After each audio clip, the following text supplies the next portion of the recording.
वालेकुम फ्रेंड्स, कैसे हैं आप सब लोग। आई होप आप सब लोग ठीक होंगे। जी, तो लाइट भी आ गई। आज लोड शेडिंग बहुत ज़्यादा हो रही है, बहुत लाइट जा रही है।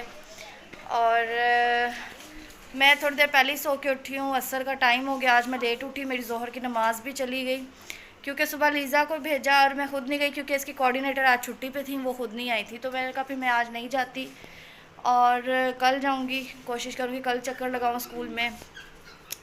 उसके बाद मेरी मेड आई हैं और कपड़े बहुत इकट्ठे हुए हुए थे तो वो उन्होंने मशीन लगाई है। अच्छा, तो मशीन लगाई थी मेड ने, उसके बाद बस बार बार आँख खुल रही थी, सही तरह सो नहीं पाई हूँ, इसलिए नींद भी नहीं सही पूरी हुई और थोड़ी देर पहले ही उठी हूँ मैं। तो बस अफसोस है कि ज़ोहर की नमाज़ मेरी रह गई। और अब जो है मैं दही भल्ले बनाने के लिए चने उबाल रही हूँ। इस दफ़ा मैंने चने भिगोए थे याद से और आज मैं दही भल्ले बना रही हूँ। और बस यही है, अभी तो नहाना है, कपड़े बदलने हैं, अफ्तारी की भी तैयारी करनी है और साथ जो ही। मम्मा ने रात को आइस कैंडी बनाई थी कोको वाली, हाँ तो जी, मैंने वो जो सुबह होते खाई। हैं ना सांचे लेके कुल्फ़ी वाले, तो उसमें कोक डाल के वो जमा के तो आइस कैंडी बनाई थी लीज़ा ने, और वो इसने खाई भी थी। कैसी थी लीज़ा? बहुत अच्छी थी। अभी दो मम्मा ने और बना के रखी है। मैं स्कूल थी इसलिए नहीं बना रही, वरना मैं बनाती। हाँ जी, चलें। अच्छा, इसको इग्नोर कर दिया करेंगे, ये ना इसमें शॉपर मैंने डाले होते हैं, ज़रूरत के लिए शॉपर चाहिए होते हैं। अच्छा, अब मैं किचन में ही हूँ क्योंकि मैं अफ्तारी की भी तैयारी कर रही हूँ, तो उसके बाद में आपसे मिलती हूँ। जी फ्रेंड्स, तो अफ्तारी का टाइम हो गया और हम लोग अफ्तारी कर रहे हैं। दही भल्ले बनाए हैं और कल का जो रशियन सैलड था वो भी मैंने साथ ही रख लिया है। बाकी ये जो डेली की होती है रूटीन वही है। और ये लीज़ा है जी। तो अब हम अपनी अफ्तारी करते हैं और उसके बाद आपसे मिलते हैं। जी फ्रेंड्स, तो अफ्तारी जो है वो सबने कर ली थी। अलीना तो सोई हुई है और बहुत जल्दी सो गई, अभी 8 ही बजे हैं। और हस्बैंड जो हैं वो बाहर बैठे हुए हैं, अपने लैपटॉप पे थोड़ा सा काम था उनका वेबसाइट का, वो कर रहे हैं। लीज़ा गेम खेल रही है और मैं अभी अभी किचन नीट करके आई हूँ कि अफ्तारी के बाद आपको पता है बर्तन बहुत ज़्यादा हो जाते हैं। वैसे मैं साथ साथ धो लेती हूँ बर्तन, तो सिर्फ अफ्तारी के ही होते हैं। अफ्तारी जब बनाती हूँ तो साथ साथ बर्तन भी धोती हूँ जो यूज़ कर लेती हूँ। लेकिन आज जो है टाइम मेरे पास बहुत थोड़ा था, तो मैंने जल्दी जल्दी बस अफ्तारी बनाई है, तो सारे बर्तन जमा हो गए। तो अब मैंने वो सारे बर्तन धोए हैं। अभी मैं अंदर आके बैठी हूँ, अब मैं थोड़ी सी गेम खेलूँगी। कुछ खाया नहीं आज, पता नहीं अफ्तारी में दिल ही नहीं किया, मैंने सिर्फ दूध सोडा पिया बस। तो ठहर के मैं कोशिश करी थोड़ा सा कुछ खा लूँ और उसके बाद गेम खेलूँगी। तो फिर मैं जो है ना थोड़ी देर तक आपसे बात करूँगी। जी फ्रेंड्स, 10:30 हो गए हैं। लीज़ा को मैं सुला रही हूँ, अभी तक तो जाग रही है, पर मैं उसे डांट के आई हूँ कि सो जाए क्योंकि टाइम ऑलरेडी बहुत ज़्यादा हो गया है।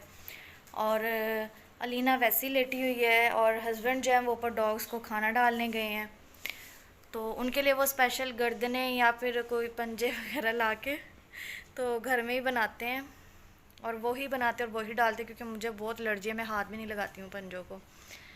और मैंने सोचा मैं व्लॉगिंग करूँ। मैं अपने लिए चाय बना रही थी, 2-3 दिन हो गए चाय भी नहीं पी, तो इसलिए अभी मैं चाय बना रही हूँ। लीज़ा को भी होमवर्क करवाया, और वही बात है कि इतना ज़्यादा काम देते हैं बच्चों को। इंग्लिश पोएम है जिसकी जो है 8 लाइनें हैं तकरीबन, और वो एक दिन में आज ही काम दिया और सुबह उन्होंने उस चीज़ को सुनना है और देखना है। इतनी गलत बात है, आप बच्चों पे इतना बर्डन डाल रहे हो। आप सोचो तो सही, छोटे छोटे बच्चे हैं, ये मकसद याद करवाना है, रट्टा मरवाना नहीं है। तो जब स्कूल वाले ही ऐसे करेंगे तो फिर बाकी लोग क्या करें। आज वो ट्यूशन नहीं गई थी क्योंकि ट्यूशन के टाइम पे जो है ना वो सो गई थी, तो फिर उसके पापा ने भी उसको नहीं उठाया क्योंकि ज़ाहिर है गर्मी इतनी है, बच्चे स्कूल से आते हैं थके होते हैं। तो हमने कहा चलो आज रेस्ट कर ले, फिर इसलिए मैंने उसको अभी खुद ही होमवर्क करवाया और सबक भी याद करवाया उसको। तो बस अभी बेचारी लेटी है रो धो के, क्योंकि उसको मैंने अभी डांटा था, सो नहीं रही, बहुत तंग कर रही थी आज। वैसे वो टाइम से सो जाती है और अक्सर तो ऐसे होता है 9 बजे तक वो सोई होती है। तो अभी उसको सुला रही, साथ ही मैं अपनी चाय बना रही थी। मैंने सोचा मैं आप लोगों से भी थोड़ी बात कर लूँ। गर्मी बहुत ज़्यादा हो गई है और आज पहला अशरा जो है वो मुकम्मल हो चुका है। कल से हमारा दूसरा अशरा शुरू हो जाएगा खैर से। बस अल्लाह ताला हमें तौफीक दे और हमारा जो मकसद है रोज़े रखने का उन्हें कबूल फरमाए, हमारे रोज़े और इबादत को कबूल फरमाए। और हाँ, आज हमें एक बहुत सैड न्यूज़ भी मिली है। जो मेरी मामा है ना, उनकी पुप्पो हैं और मेरे नाना अबू की कज़न है वो, और लेकिन नाना अबू से काफ़ी छोटी थी। इतनी उनकी एज अभी नहीं है, मतलब उनके पोते पोतियाँ हैं पर माशाल्लाह अभी इतनी एज नहीं है, चलती फिरती बिल्कुल ठीक हैं। तो उनको जो है ना ब्लड कैंसर डायग्नोज़ हुआ है। तो उनकी वजह से बड़ा बस दुख हो रहा है बहुत सुन के। जब से ख़बर सुनी है ना, काफ़ी दिल अजीब सा था। तो देखें, जो होती है ना, बीमारियां होती हैं, मुसीबतें होती हैं, वो कोई उम्र कोई टाइम नहीं देखती हैं। सोचा भी नहीं था कि इस उम्र में आके अब उनको ऐसा कुछ होगा। इतनी एक्टिव है माशाल्लाह, और उनको पता भी नहीं है और ना किसी ने उनको बताया है कि उनको ब्लड कैंसर है। बस उनका जो ट्रीटमेंट चल रहा है, कभी कोई बहाना करके कभी कोई बहाना करके उन्हें कहते हैं कि इस चीज़ की मेडिसिन है या इस चीज़ का ट्रीटमेंट हो रहा है आपका। बट अभी तक उनको जो है ना क्लियरली हम लोगों ने किया, मतलब उनकी फ़ैमिली ने बिल्कुल नहीं बताया। लेकिन हम लोग उनके लिए दुआ कर सकते हैं, बहुत ज़्यादा दुआएं उनके लिए, अल्लाह उनको शफ़ा अता करें, उनको ज़िंदगी दें और तंदुरुस्ती दें बस। लेकिन ये कि ये चीज़ बड़ी तकलीफ़ दे है, किसी के बारे में सुन के ना ऐसा कुछ बड़ा दुख सा होता है। तो फिर जो अब अपना कोई इतना रिश्तेदार हो, क्लोज़ हो, तो फिर तो बहुत ज़्यादा तकलीफ़ होती है। तो बस आज बड़ा डल डल सा इसीलिए दिन है, जब से न्यूज़ सुनी है कुछ अच्छा नहीं लग रहा। तो चलें, अब मैं अपनी चाय जो है वो चूल्हे पे रखी है, गिरना जो है, मैं अपनी चाय देखती हूँ। तो उसके बाद जो है ना मैं आप लोगों से बात करती हूँ।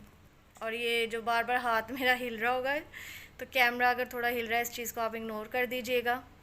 तो चलें, अब मैं थोड़ी देर तक आप लोगों से बात करती हूँ। जी फ्रेंड्स, तो 2 बज गए हैं। आटा मैंने सहरी के लिए गूंद के रख दिया है, क्योंकि आटा गूंद के थोड़ी देर रखना होता है ताकि सेट हो जाए, फिर रोटी सही बनती है। और अलीना जो मेरे पास ही बैठी हुई है, तो मैंने सोचा मैं थोड़ी सी व्लॉगिंग भी अपनी कर लूँ। अभी अभी आटा गूंद के बस मैं आई हूँ, और अभी थोड़ी देर तक मैं हस्बैंड को भी उठाऊँगी ताकि फ़्रेश हो जाऊँ और बाहर से जो है वो चने ले आएँ, क्योंकि आज मैंने कुछ नहीं बनाया। तो जो इस टाइम मिलेगा बाहर से चने ही मिलेंगे, तो वो ले आएंगे। और सेकंड ये था कि कल जो है 11वां रोज़ा है, माशाल्लाह से 11वीं भी है। और साथ ही जो है मेरी सास है, मेरी जो अम्मी है, उनकी कल बरसी भी है। तो आज जितनी भी आप नमाज़ें पढ़ें, तो अपनी हर नमाज में, हर दुआ में उनकी मग़फ़िरत की लाज़मी दुआ कीजिएगा। अल्लाह ताला उनकी मग़फ़िरत करे, उनको करवट करवट जन्नत नसीब करें। मैंने अपनी सास को या ससुर को नहीं देखा हुआ, क्योंकि मेरे हस्बैंड बताते हैं जब वो टीनेज में थे तभी उनकी डेथ हो गई थी। लेकिन फिर भी हमारा फ़र्ज़ है हम उनके लिए दुआ करें, उनको पढ़ाई करके बख्शें, और जितना हो सकता है बस उनको अपनी दुआओं में याद करें।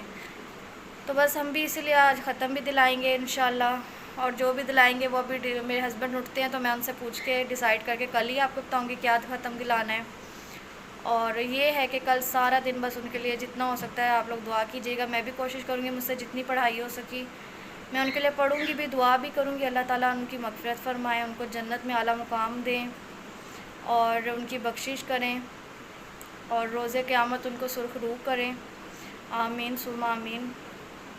और अब मैं सोची थी, मेरा हाल इतना बुरा हुआ है, मैं सहरी बना के उसके बाद ही नहाऊंगी, क्योंकि नहाने के बाद फिर चूल्हे के आगे खड़े होना बहुत मुश्किल लगता है मुझे।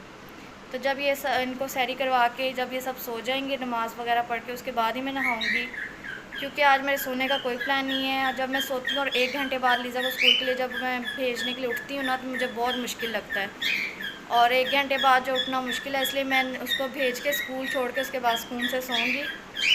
और सेकंड, ये पीछे जो कपड़े पड़े हैं इनको इग्नोर कीजिएगा क्योंकि ना ऊपर डॉग्स हैं, तो छत पे तो कपड़े हम लोग बिल्कुल नहीं डालते हैं, और नीचे ही फिर मैं जब मशीन लगती है तो नीचे ही जो है ना मैनेज कर लेती हूँ, कपड़े सूखने के लिए डाल देती हूँ। और ये जो पैरेट है ये मुझे ब्लॉग बिल्कुल नहीं बना देंगे, इसलिए मैं अभी चलती हूँ, थोड़ी देर बाद मैं आप लोगों से बात करूँगी, सैरी करके ही मैं आप लोगों से बात करूँगी। तो फ़िलहाल इन जो है ना इन्होंने मुझे बात नहीं करने देनी। जब भी मैं व्लॉग बनाने लगती हूँ, मैं रूम में हूँ कहीं भी हूँ, इनकी जो है ना यही सीटियाँ और शोर शुरू हो जाता है। तो चलिए अब मैं सैरी कर लूँ थोड़ी देर तक, उसके बाद में आपसे मिल। जी फ्रेंड्स, तो रोज़ा सब ने रख लिया, नमाज़ भी सब ने पढ़ ली और सब लोग जाकर लेट गए हैं, और मैं जो है लीज़ा को स्कूल भेजने के बाद ही सोऊंगी, मैंने आपको बताया था जैसे। अब 1-2 छोटे छोटे काम हैं, कपड़े जो हमने धुलवाए थे, आज मशीन लगवाई थी मैंने, वो सारे सूख गए हैं, अब उनको समेटना है।